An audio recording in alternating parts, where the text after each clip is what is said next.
یا یہ جس چیز میں آگ لگی ہے اگر اسی متعلقہ ادارے کی جانب سے اس لائن کو یا ٹیکنیکل طریقے سے ٹیکنیکل سپورٹ کے بغیر اس آگ پر قابو نہیں پایا جا سکتا۔ کورنگی کریک کا علاقہ 8 گھنٹے سے زائد کے دوران ہی گزر چکا ہے، پراسرار یہ آگ ہے، کسی قسم کا کوئی جانی نقصان نہیں ہوا۔ 12 فٹ کھدائی کے بعد یہ اچانک آگ جو ہے وہ بلند ہوئی ہے، جس پر قابو پانے کی جتنی بھی کوششیں اب تک کی جا رہی ہیں وہ ناکام دکھائی دے رہی ہیں۔ جی گورنر سندھ کامران خان ٹیسوری کا کمشنر کراچی سید حسن نقوی سے فون پر رابطہ ہوا ہے۔ کورنگی کراسنگ میں لگی آگ پر قابو پانے کے لیے ہیلی کاپٹر کی فوری فراہمی ممکن بنانے کی ہدایت کی گئی۔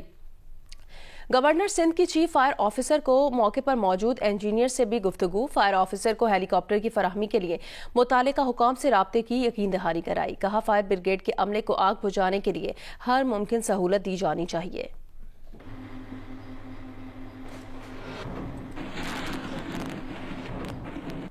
وفاقی حکومت نے پیٹرول کی قیمت 1 روپے فی لیٹر کم کر دی ہے۔ قیمت میں کمی کا اطلاق رات 12 بجے سے ہو گیا۔ اس سلسلے میں نوٹیفیکیشن جاری کر دیا گیا ہے۔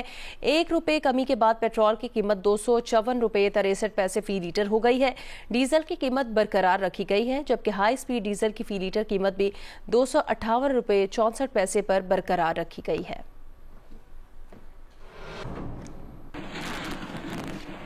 IMF کی ڈائریکٹر کمیونیکیشن جولی کوزیک نے کہا کہ پاکستان EFF پروگرام کے پہلے جائزہ اجلاس کامیاب رہا ہے۔ کامیاب جائزہ مذاکرات کے بعد پاکستان کو $1 ارب ملیں گے۔ پاکستان کے ساتھ EFF اور کلائمیٹ فائنینسنگ پر الگ الگ فنڈز کی فراہمی پر بات چیت ہوئی ہے۔ واشنگٹن ڈی سی میں پریس کانفرنس سے خطاب کرتے ہوئے جولی کوزیک نے کہا کہ پاکستان کے ساتھ کلائمیٹ فائنینسنگ پر بات چیت کامیاب رہی ہے اور اس کے تحت پاکستان کو $1.3 ارب ملیں گے جو 28 ماہ میں فراہم کیے جائیں گے۔ پاکستان کے ساتھ 37 ماہ کا ایکسٹینڈڈ فنڈ فیسیلٹی پروگرام ستمبر میں طے ہو چکا ہے۔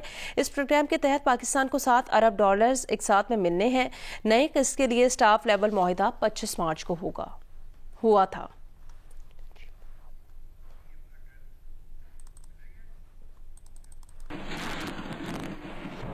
وزیر اعظم میاں محمد شہباز شریف نے کہا کہ ملک کے وقار اور عزت کو داؤ پر لگایا جا رہا ہے، آنے والی نسلیں معاف نہیں کریں گی۔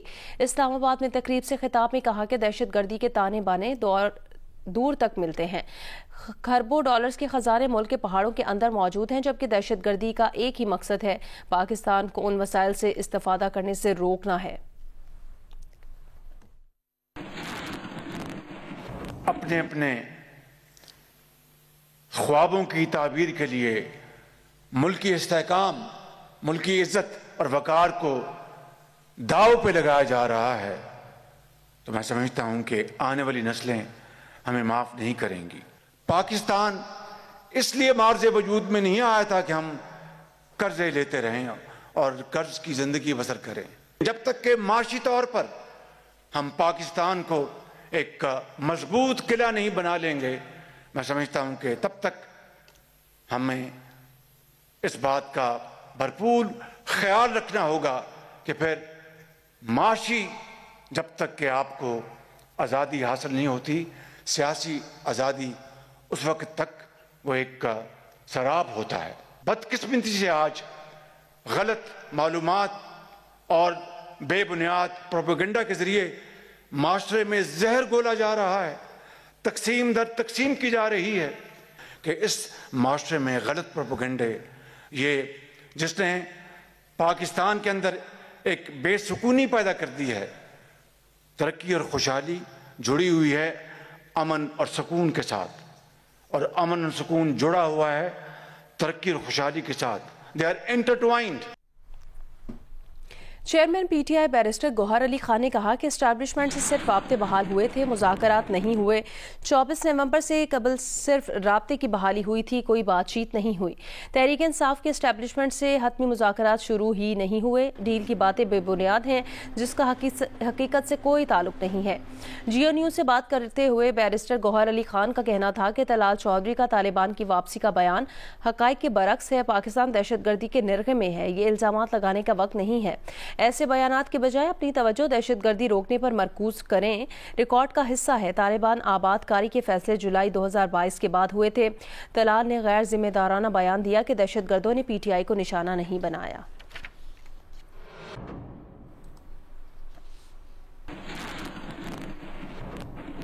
رکن قومی اسمبلی شیر افضل مروت نے کہا کہ بانی پی ٹی آئی سے فیصلے کروانے والوں کی کتاب سے علی امین کا ورک کٹ چکا ہے۔ گنڈا پور گزشتہ 8-10 روز سے اسلام آباد میں ہے مگر انہیں بانی پی ٹی آئی سے ملنے نہیں دیا جا رہا۔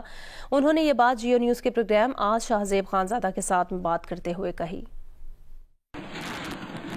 نظر یہ آ رہا ہے کہ علی امین خان کے گرد گھیرا تنگ کرنے کی کوشش کی جا رہی ہے۔ جو لوگ خان صاحب سے فیصلے کروانے میں اپنی ایک تاریخ رکھتے ہیں وہ ان کی کتابوں سے ان کا پنہ کٹ چکا ہے۔ بانی پی ٹی آئی کی طرف سے تو نہیں ہٹا ان کا پنہ۔ علی امین خان گزشتہ 10 دنوں سے یا 8 دنوں سے اسلام آباد میں منتظر ہیں کہ بانی پی ٹی آئی سے ملاقات کریں گے اور ہر روز جو ہیں ان کو ملاقات نہیں دی جاتی ہے۔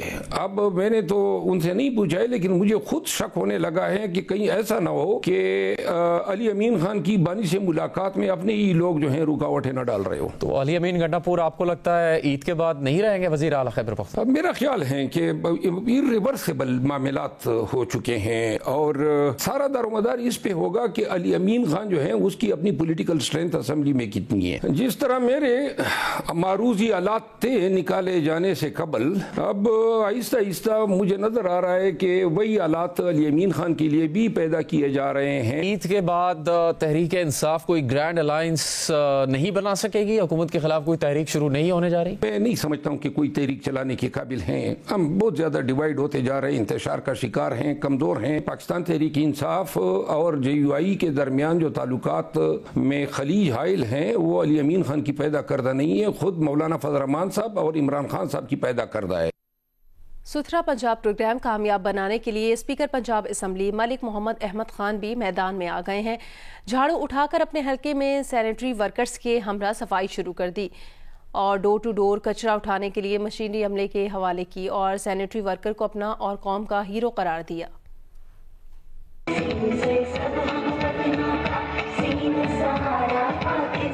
اسپیکر پنجاب اسمبلی ملک محمد احمد خان نے قصور میں اپنی آبائی یونین کونسل میں سینیٹری ورکرز کے اعزاز میں افطار ڈنر کا اہتمام کیا۔ انہوں نے صفائی عملے کو ہیرو قرار دیا تو تقریب میں موجود شخصیات نے کھڑے ہو کر سینیٹری ورکرز کو خراج تحسین پیش کیا۔ اسپیکر پنجاب اسمبلی نے ستھرا پنجاب مہم کو قومی ذمہ داری قرار دیا اور خود جھاڑو اٹھا کر سینیٹری ورکرز کے ہمراہ صفائی شروع کر دی۔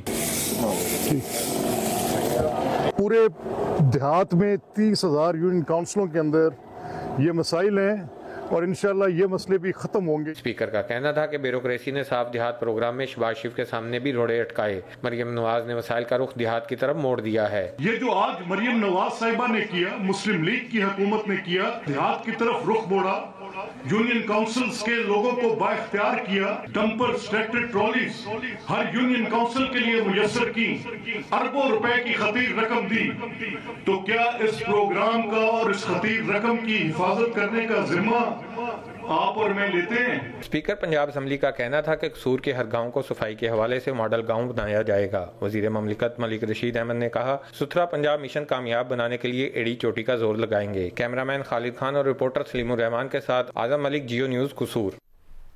بلوچستان نیشنل پارٹی کا لانگ مارچ بلوچستان کے مختلف اضلاع سے ہوتا ہوا مستونگ کے علاقے لگ پاس پہنچ گیا ہے۔ بلوچستان نیشنل پارٹی کے مرکزی رہنما آغا حسن بلوچ نے بتایا کہ سربراہ سردار اختر جان مینگل کی قیادت میں جمعے کی صبح وٹ سے شروع ہونے والا لانگ مارچ خزدار، سراب، قلات سے ہوتا ہوا مستونگ کے علاقے لگ پاس پہنچ گیا۔ مستونگ میں لانگ مارچ کے شرکا سے خطاب کرتے ہوئے بی این پی کے سربراہ سردار اختر مینگل نے گرفتار خواتین کی رہائی تک ہاکی چوک پر دھرنا دینے کا اعلان کرتے ہوئے کہا کہ عید کی نماز بھی ہاکی چوک پر ادا کریں گے۔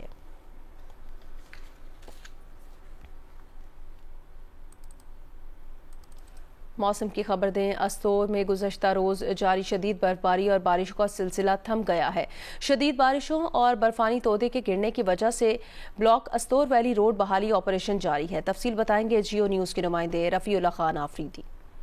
میں اس وقت موجود ہوں استور ویلی روڈ کھچک کے مقام پر۔ لینڈ سلائڈنگ بھی ہوئی ہے جس کی وجہ سے ضلع کا ملک بھر سے زمینی رابطہ جو ہے وہ منقطع ہو چکا ہے۔ ملک بھر سے جو لوگ ہیں وہ عید منانے کے لیے، عید کی خوشیاں منانے کے لیے جو استور آ رہے تھے ان کو شدید قسم کی پریشانی اور مشکلات کا سامنا ہے۔ روڈ بحالی کے حوالے سے محکمہ ورکس اور ڈیزاسٹر مینجمنٹ کی طرف سے یہاں پہ روڈ بحالی کا کام جاری ہے۔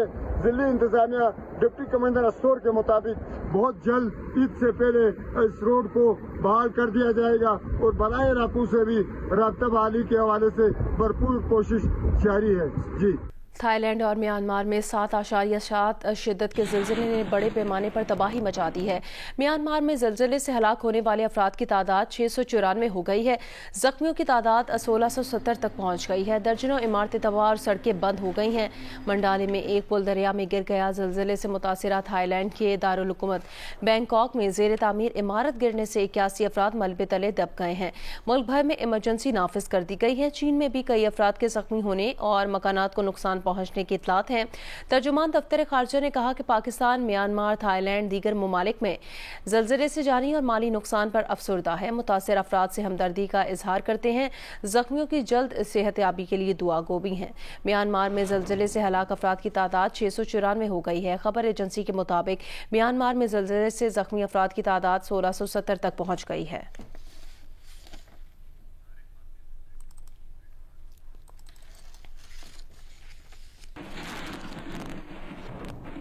وزیر اعظم کے معاون خصوصی سید طارق فاطمی نے کہا کہ واشنگٹن میں اعلیٰ امریکی حکام اور کانگریس کے رہنماؤں سے ہونے والی ملاقاتوں پر وہ بہت مطمئن ہیں، جو ٹرمپ انتظامیہ کے ساتھ پہلا اعلیٰ سطحی رابطہ تھا. طارق فاطمی نے یہ بات اقوام متحدہ میں پاکستان مشن میں افطار ڈنر کے موقع پر نامہ نگاروں کو بتائی. اس موقع پر اقوام متحدہ میں پاکستان کے نامزد سفیر عاصم افتخار احمد بھی موجود تھے.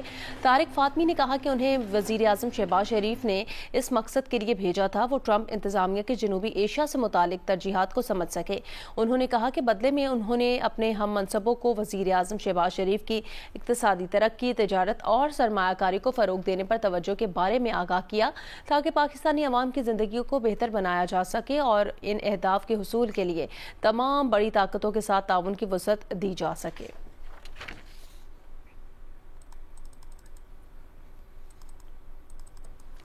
وزیر اعظم کے معاون خصوصی طارق فاطمی نے اقوام متحدہ کی جنرل اسمبلی کے صدر سے ملاقات کی، جس میں کشمیر، فلسطین اور سلامتی کونسل اصلاحات پر تبادلہ خیال کیا گیا. معاون خصوصی نے زور دیا کہ پاکستان ایک زیادہ جمہوری، نمائندہ، جواب دہ اور شفاف سلامتی کونسل کی حمایت کرتا ہے، جسے اتفاق رائے اور وسیع البنیاد عمل کے ذریعے تشکیل دیا جائے.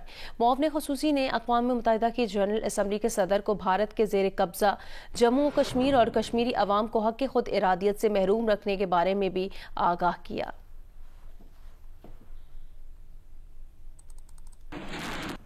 عید قریب آتے ہی خواتین کی تیاریاں عروج پر پہنچ گئی ہیں. اسی جوش و خروش میں شور کوٹ سے آئی خالدہ بی بی کے سٹال پر خریداروں کا رش دیکھنے کو مل رہا ہے. خواتین نہ صرف اپنی خوبصورتی میں اضافہ کرنے کے لیے چوڑیاں خرید رہی ہیں، بلکہ خاتون کے کاروبار کو سپورٹ کر کے معاشی خود مختاری کو بھی فروغ دے رہی ہیں. مزید بتائیں گے جودت ندیم. ملتان میں بھی عید کے حوالے سے تیاریاں عروج پر پہنچ چکی ہیں. ملتان کے مختلف بازاروں میں جو شہری ہیں ان کا رش جو ہے وہ بڑھ چکا ہے. بالخصوص خواتین جو ہیں وہ اپنی تیاریاں مکمل کرنے میں لگی ہوئی ہیں. اسی طرح سے ایک بازار میں جو گردیزی مارکیٹ ہے، یہاں پہ میں موجود ہوں، جہاں پہ خواتین کی جانب سے جو ہے وہ خواتین سٹالز کا جو ہے وہ رخ کیا جا رہا ہے، جس میں ایک سٹال یہاں پہ چوڑی کا بھی لگایا گیا ہے، جس میں یہ خاتون جنہوں نے یہ سٹال لگایا وہ شور کوٹ سے آئی ہیں اور یہاں پہ اپنا بزنس جو ہے وہ چھوٹا سا رن کر رہی ہیں. مختلف کانچ کی اور یہ ویلوٹ کی، اور یہ ان کے پاس وہ موتیوں والی اسپیشلسٹی پڑی ہوئی ہے، وہ بھی ہے. وہ سب سے اچھی لگتی ہیں اور گرلز کو. ہمیں ان کو سپورٹ کرنا چاہیے، چوڑیاں خریدیں ان سے آ کے تاکہ ان کی ہیلپ ہو جائے. کافی ٹائپس کی چوڑیاں انہوں نے رکھی ہوئی ہیں، جیسے کہ کانچ کی ہیں، ویلوٹ کی ہیں، پلاسٹک کی ہیں، بہت سارے ڈفرینٹ ڈیزائنز ہیں. ویلوٹ کی چوڑیاں ہیں اور جو ان کی مختلف کلرفل جو چوڑیاں ہیں وہ یہاں پہ فروغ کی جا رہی ہیں. جی. جیکب آباد سندھ بلوچستان کے سنگم پر واقع، اس لیے بلوچستان کی ثقافت کا بڑا اثر سندھ پر پڑتا ہے. شہری عید کی خریداری میں مختلف اقسام کی بلوچی چپل پہننے کو ترجیح دیتے ہیں. مزید بتائیں گے مکیش روپیتا. جبکہ بلوچستان کی روایات کا کافی اثر پڑتا ہے، اسی لیے عید کے دن لوگ بلوچی چپل پہننا پسند کرتے ہیں. مختلف اقسام کی بلوچی چپل چمڑے اور ٹائر سے تیار کی جاتی ہے، جس میں نوریزی، کابلی اور سادہ سمیت بلوچی چپل شامل ہیں. جیکب آباد کے شہریوں کا کہنا ہے کہ عید کے موقع پر زیادہ تر افراد بلوچی چپل پہننا ہی پسند کرتے ہیں. نئے کپڑے پہنیں گے، لازمی ہے. بلوچی جو جوتے ہیں وہ اچھے لگتے ہیں دوسرے جوتوں کے نسبت. یہ جو ہے ثقافت بھی ہے بلوچی اور پائیدار بھی ہے. جو ہے ہاتھ کی بنی ہوئی یہ بہت مضبوط ہوتی ہے یہ لوگ شوق کے ساتھ پہنتے ہیں عید کے دن کپڑوں کے ساتھ. دوسری جانب بلوچی چپل تیار کرنے والے دکاندار کا کہنا ہے کہ بڑھتی ہوئی مہنگائی نے بلوچی چپل کی فروخت پر بڑا اثر ڈالا ہے. گزشتہ سال لوگ زیادہ جوڑے خریدتے تھے لیکن مہنگائی کی باعث ایک ہی خرید رہے ہیں. خام مال بھی اوپر سے بھی بہت مہنگا ہو رہا ہے. اس کی بنسبت پہلے لوگ 3-4 جوڑے خریدتے تھے, ابھی ایک بھی مصیبت سے لے رہے ہیں. ملک میں بڑھتی ہوئی مہنگائی کی وجہ سے بلوچی چپل کی خریداری بھی بری طرح متاثر ہوئی ہے. خوبصورت اور دیدہ زیب بلوچی چپل ہر قسم کے لباس پر بہت جچتی ہے اور اپنی پائیداری کی وجہ سے ہر خاص و عام کو بہت پسند ہے. اس لیے جیکو آباد میں عید کے روز زیادہ تر لوگ بلوچی چپل ہی پہنتے نظر آتے ہیں. کیمرامین شبیر کھوسو کے ساتھ مکیش رپیتا, جیو نیوز, جیکو آباد. ملک کے دیگر علاقوں کی طرح رحیم یار خان میں بھی عید کی گہما گہمی عروج پر ہے. خواتین, بچوں سمیت لوگ خریداری میں مصروف ہیں. ملک اسلم کی رپورٹ. رحیم یار خان کے شاپنگ مال ہو یا بازار, دکان ہو یا ٹھیلا, ہر طرف عید کی خریداری کا رش نظر آ رہا ہے. زیادہ تر خواتین, بچے اپنے من پسند اشیاء کی خریداری میں مصروف ہیں. لیڈیز کی شاپنگ تھوڑی زیادہ ہوتی ہے چونکہ انہوں نے میک اپ بھی کرنا ہوتا ہے, انہوں نے شوز بھی لینے ہوتے ہیں, انہوں نے چوڑیاں بھی لینی ہوتی ہیں, انہوں نے جویلری بھی لینی ہوتی ہے, تو مہندی بھی لینی ہوتی ہے. مہندی تو موسٹ امپورٹنٹ تھنگ ہے کہ آپ نے مہندی لگائے بغیر تو عید ہو ہی نہیں سکتی. میں نے سوٹ بھی خرید لیا ہے اور بھی کافی ساری جوتے بھی خرید لی ہیں اور پنیں, پونیاں اور چوڑیاں بھی خرید لی ہیں.